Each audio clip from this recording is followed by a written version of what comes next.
কিচেনে সবাইকে স্বাগত জানিয়ে আজকে রেসিপি শুরু করছি। আজকে কিন্তু আমি আপনাদের দেখাবো ফুলকপি আলু দিয়ে ডিমের কারি।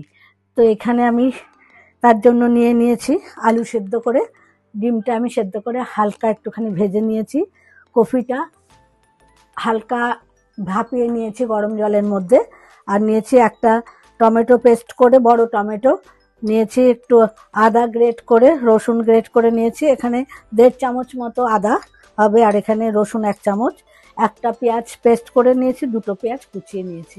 বন্ধুরা সঙ্গে থাকুন। দিচ্ছি সাদা তেল, তেলটা গরম হলে আমি ফুলকপিগুলো ভেজে তুলে নেব। দিচ্ছি ফুলকপিগুলো, একটু সামান্য লবণ আর একটুখানি হলুদ দিয়ে দিচ্ছি।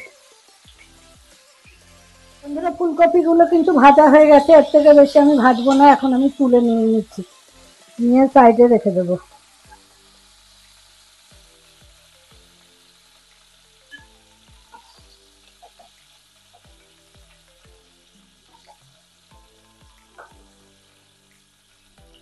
তেলের মধ্যে দিয়ে দিচ্ছি একটা শুকনো লঙ্কা, একটা তেজপাতাটা একটু চিড়ে দিচ্ছি, আর দিয়ে দিচ্ছি একটু সাদা জিরে। গন্ধ বেরিয়ে গেছে, আমি দিয়ে দিলাম গ্রেট করা রসুন আর আদা,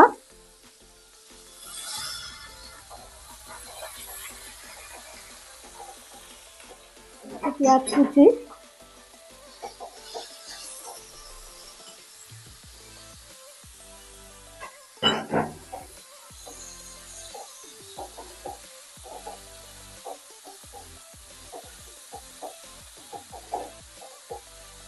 তাড়াতাড়ি নরম হওয়ার জন্য দিয়ে দিচ্ছি লবণ, হলুদ।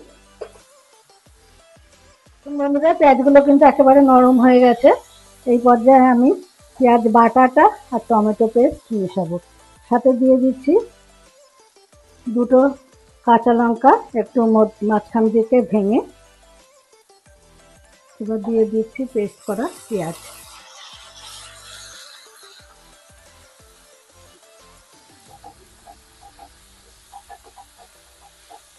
যতক্ষণ এই পেঁয়াজের কাঁচা গন্ধটা না যাবে, পেঁয়াজ আদা রসুন আর ওই পেঁয়াজ ভাজাতে ওই গন্ধটা তো চলে গেছে অনেকটা, এখন এই কাঁচা পেঁয়াজের গন্ধটা যতক্ষণ না যায় ততক্ষণ কষিয়ে নেব।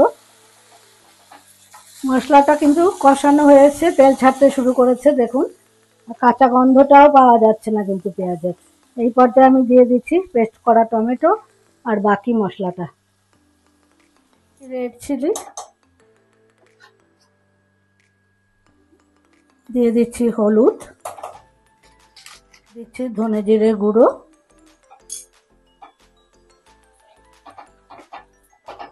এবার ভালো করে আবার কষিয়ে নেব। মশলা থেকে কিন্তু হালকা হালকা তেল ছাড়তে শুরু করেছে, এই পর্যায়ে আমি আলুগুলো মিশিয়ে দিচ্ছি, আলুটাকে এই মশলার সাথে ভালো করে কষিয়ে নেব।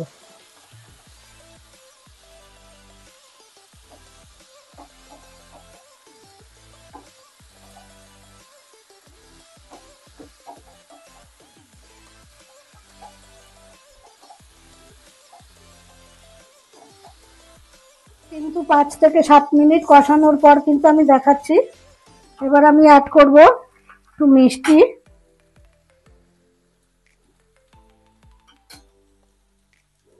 তারপরে দিয়ে দিচ্ছি আমি ফুটানো জল।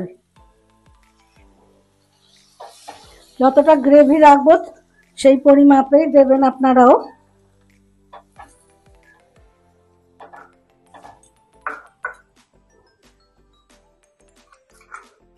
দিয়ে দিচ্ছি গরম মশলা,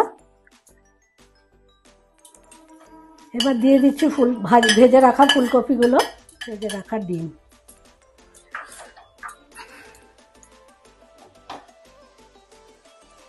বন্ধুরা আলু কপি দিয়ে কিন্তু ডিমের কারি আমার একদম রেডি। আমি ওভেনটা এখন অফ করে দিয়ে 5 মিনিট স্ট্যান্ডিং টাইমে রেখে আপনাদের সামনে সার্ভ করে দেখাচ্ছি। দিয়ে কিন্তু ডিমের কারি আমার একেবারেই রেডি। আমি কিন্তু একেবারে রিচ করিনি, দেখতেই পেয়েছেন, সকলে যাতে খেতে পারে। তো এরকম বাড়িতে বানান, এনজয় করুন। এত সুন্দরভাবে রেসিপিগুলো আমি কিন্তু আপনাদের অনেক কষ্ট করে দেখাচ্ছি, আর ভালো লাগলে কিন্তু কমেন্টে জানাবেন। আর এটা কিন্তু ভাত, রুটি, লুচি, পরোটা সব কিছুর সাথে ভালো লাগবে। তো কেমন লাগলো অবশ্যই কমেন্টে জানাবেন। ভালো লাগলে কিন্তু লাইক, শেয়ার, পেজটা ফলো করতে ভুলবেন না। ইউটিউব চ্যানেলের বন্ধুদের কাছে একই অনুরোধ রইল, চ্যানেলটা সাবস্ক্রাইব করে আমার পাশে থাকবেন। টাটা।